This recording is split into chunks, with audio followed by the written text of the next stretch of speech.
Another day, another Jayfern's wife story. Laging maagang nagigising si Jayfern para magpatuka ng mga manok. At pagising ko nga ay tapos na siyang magpatuka at magpapainom na lang. Yung maliliit na sisiw ay nilagay na niya sa scratch pen nung pinatuka para hindi maagawan ng malalaking sisiw.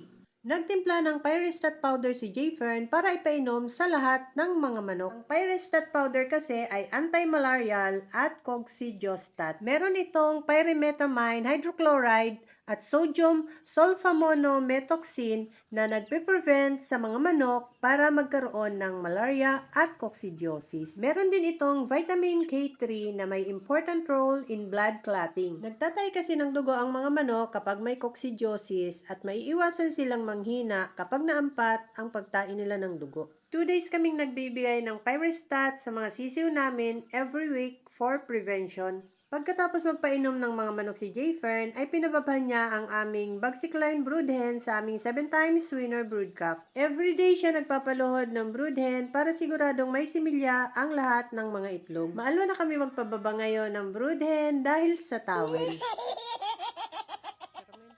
At itong possum sweater brood hen ay pinabababa ni Jayfern sa aming bulik. Line breeding ang ginagawa ni Jayfern dahil half sister, half brother mating ito. Gusto kasi ni Jayfern na makapag-produce siya ng possum bulik. Lamang ang possum blood ng magiging anak nitong dalawa.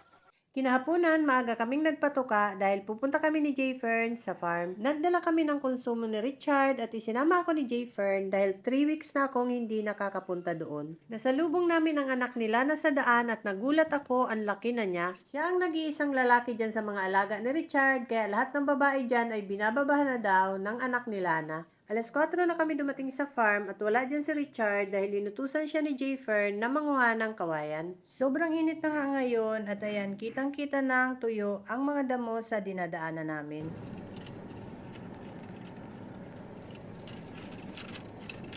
Yung mga damo at yung mga salay sa may tipi ay mukhang nanunuyo na rin. Sobrang busy kasi ngayon ni Richard, siguro lagi siyang nagmamadali kapag nagdidilig kaya hindi napapasawaan ng tubig ang mga tanim. Sa sobrang init kasi ngayon, kailangan pasawaan ng tubig ang mga tanim para hindi nalalanta ang mga dahon. Madaming bunga ang kalamansi ngayon kaya lang maliliit pa.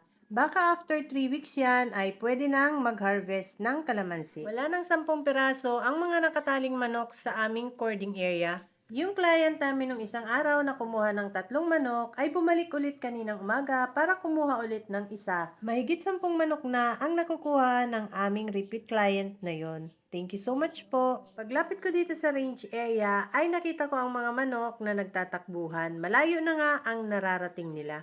Takbuhan sila ng takbuhan dito sa bandang dulo, ang kanilang kubo ay nandun sa may bandang unahan. Yung ibang tanim ko dito ay nanunuyo na rin dahil hindi siguro napapasawaan ng tubig. Pati mga damo ay tuyo na rin dito sa range area.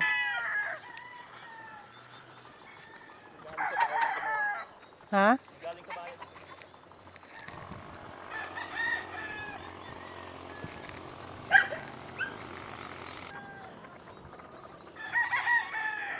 Ito yung isang baby stag na itinali dito sa cording area. Sobrang ilap pa niya ngayon. Nagtatakbo na siya habang nagvi-video ako sa kanya. Anak yan ng aming Dink Fair 5K sweater brood hen. 4 months old na ang baby stag na ito. Kumuha na ng patuka si Jayfern para patukain ang mga manok na nasa range area. Nilagyan niya rin ng patuka itong 4-month-old baby stag na anak ng Dink Fair 5K sweater namin bago siya pumunta sa range area. Hindi pa dumadating si Richard kaya si Jayfern muna ang naglagay ng patuka sa mga manok na nasa range area. Hindi pa masyadong gutom ang mga manok dahil sanay sila ditong kumain ng alas 5 ng hapon. Pero ubos na nila yung nilagay na patuka ni Richard ng tanghali. Medyo mainit pa nga yan kaya yung ibang mga manok ay hindi naglalapitan sa kanilang kainan dahil nakatambay pa sa kanilang mga tambayan. Pero nilagyan na ni Jayfern ng patuka ang lahat ng kanilang kainan para mamaya pag naubos nila at gusto pang kumain ay lalagyan na lang ulit. Sobrang tuyot nga ng lupa kaya naisipan kong diligan ang lahat ng mga kalamansi. Pasasawaan ko ng tubig para matagal matuyo ang lupa sa puno nila.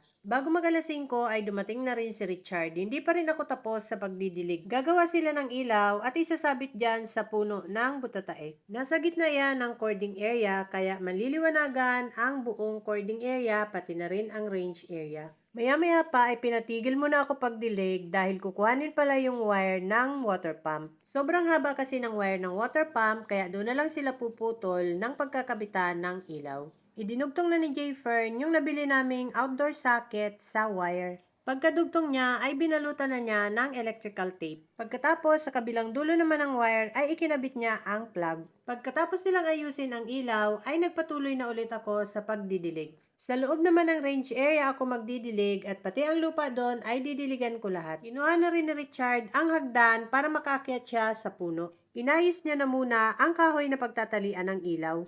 Pagkatapos ay itinali na ni Jay Fern yung wire ng ilaw sa kahoy. Pagkatapos ay umakyat na sa puno si Richard para ipako yung kahoy na may nakataling ilaw.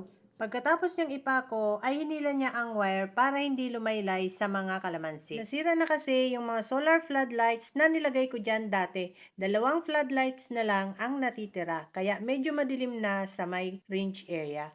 Pagkatapos nilang ikabit ang ilaw, ay nagpatuka na si Richard ng mga manok sa cording area at saka sa breeding range. Pagkatapos, nagpainom na siya ng mga manok. Nakatapos na rin akong magdilig niyan at pupunta ako sa breeding range para tingnan yung mga nalimlim na manok doon.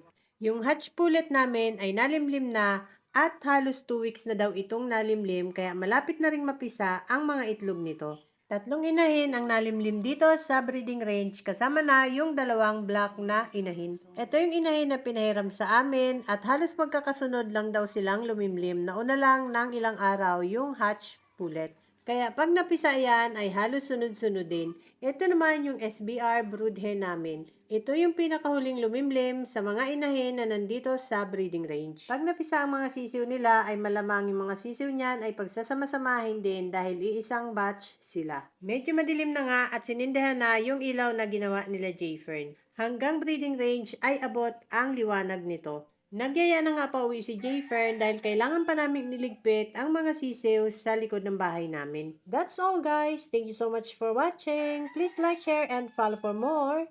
See you on my next video. Bye!